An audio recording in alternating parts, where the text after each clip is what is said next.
The movie opens and we see a barren desert landscape.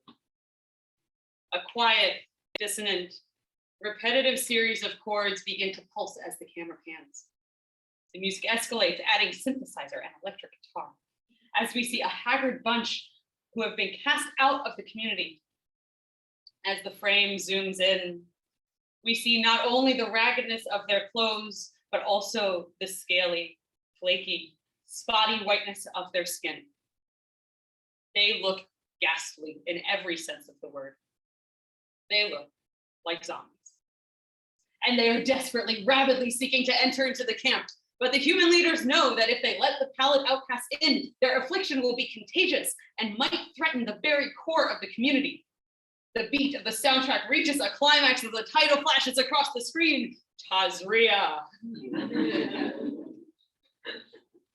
Parshat Tazria presents the zombie flick of Torah. The 59 verses of Leviticus 13 articulate exactly how one whose skin has turned white and scaly with tzara'at is isolated from the camp and examined weekly for readmission. Scholars commonly associate tzara'at with the appearance of death, much like zombies, and theorize that the resemblance to death drives the text's great aversion to the condition. Tzara'at holds our attention. It's gruesome. It makes B'nai Mitzvah students and their parents alike squirm. And it seems to be the main topic of Leviticus 13. But tzara'at is just a tool, an example, a means to an end.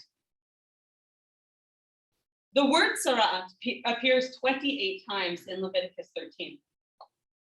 But another word appears twice as often. 56 times in this chapter, the text refers to the Kohen. The Kohen examines the afflicted skin, quarantines the infected person, evaluates them for readmission. The Kohen maintains the holiness of the community. The Kohen takes the active role in this chapter, unlike the convalescent. The focus on the Kohen shows us that the interest of the Parsha is not really tzara'at at all. Tazria's fundamental concern is in creating a holy community with divinity at its center. We at HUC are a holy community with divinity at our center. At least one would think so. And in many ways, it does hold true. We choose to give our time and our energy and our money because we deeply believe in the holiness of Jewish tradition. But do we successfully make spiritual holy space for ourselves? I don't have to tell you the answer because you've told me. You've told me in conversations in the hallways and over coffee, in class and at dinner. You've told me that spirituality is hard to find here, which is pretty striking. If even zombie-like skin conditions can be treated with spirituality, surely elite Jewish education can too.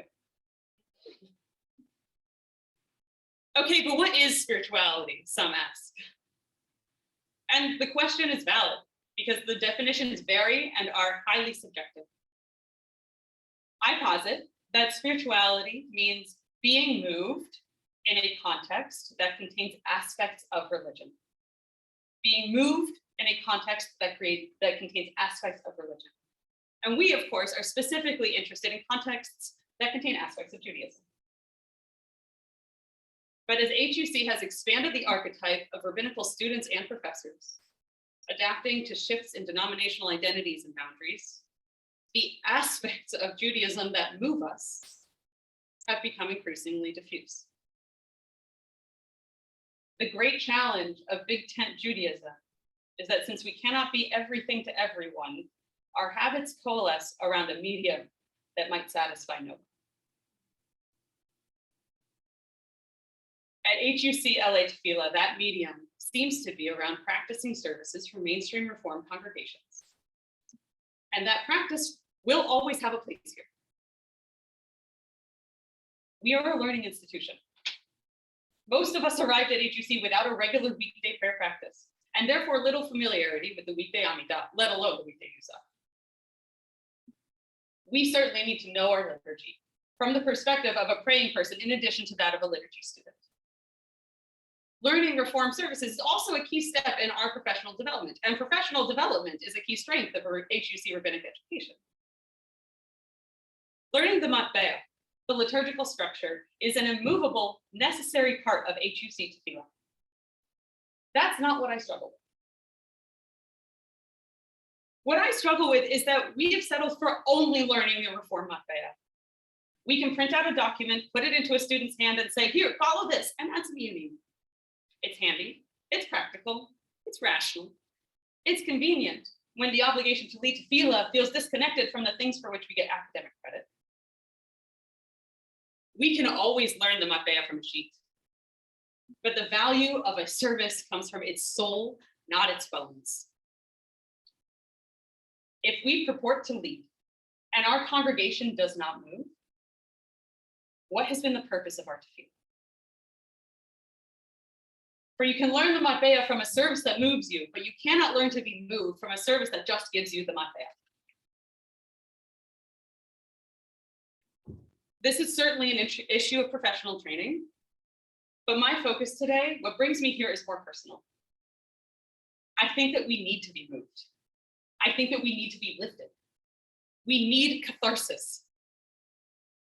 Sometimes we need people to hold us while we try to hold all the pieces of our lives, from our professional and academic responsibilities to our health to our relationships.